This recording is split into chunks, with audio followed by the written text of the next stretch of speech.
if you are also nice to people, if you give back, and if you promise them that you're doing something good, I think inherently it starts with this, in my view. So whenever I meet people, especially foreigners visiting, and then they start unpacking this, like corruption, there's all this, construction happening, this is happening, that is happening, and it's all mafia money. I was like, oh, okay. First of all, before we talk about this invisible mafia funding everything in Albania, corruption exists everywhere. Yes. And I have to say, we're talking about billions in other countries. Yes. Whenever one politician is the money laundering capital of the world. Terrible. Once you do a little bit of research, you understand everything that's going on. At least in the years that I was there, Yes. I didn't even watch the news so much, and I knew what was going on.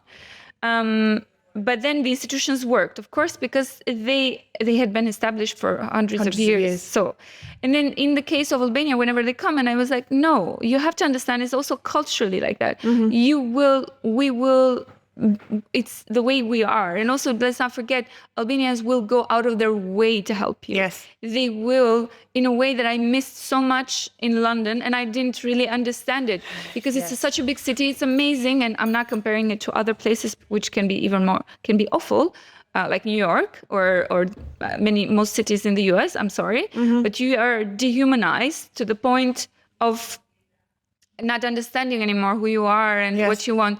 In Albania, even though, it has its issues, its problems, a lot of them I used to be critical about, and I was one of the first ones. I wanted to leave because of it. But then you understand the world is an unfair place in many ways, and then there are positive sides and negative sides. In every country has its own side. So in Albania, I'm looking at all of these elements in a different lens, and it has shifted everything for me. And even when it comes to everything I create, but especially in defending this cynicism. To be honest, there's so much cynicism from a lot of people who come here and they speak to someone who's obviously revolted, and they're blaming the government all the time, which I also must say that we need to start taking some personal responsibility, because it's not just blaming someone. It's so easy to blame someone. And I agree that you should raise your voice and concern with a lot of things, which we don't do, unfortunately. We only do it on social media. This has to change a little bit.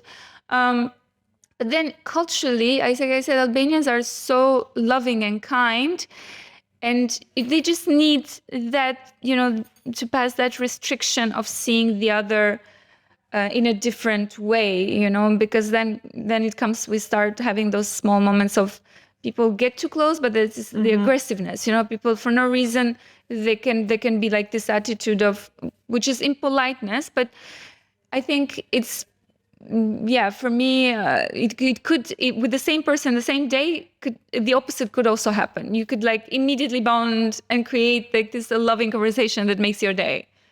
But people are, and it's not just, foreigners that come here and say, well, Albania has a problem with corruption. Like so many people here, I've had people on the show, and all they see is the negative. And they're like, no, it's terrible. It's a mafia state. Everything's narco money. The economy is going to implode. It's terrible. We're doomed.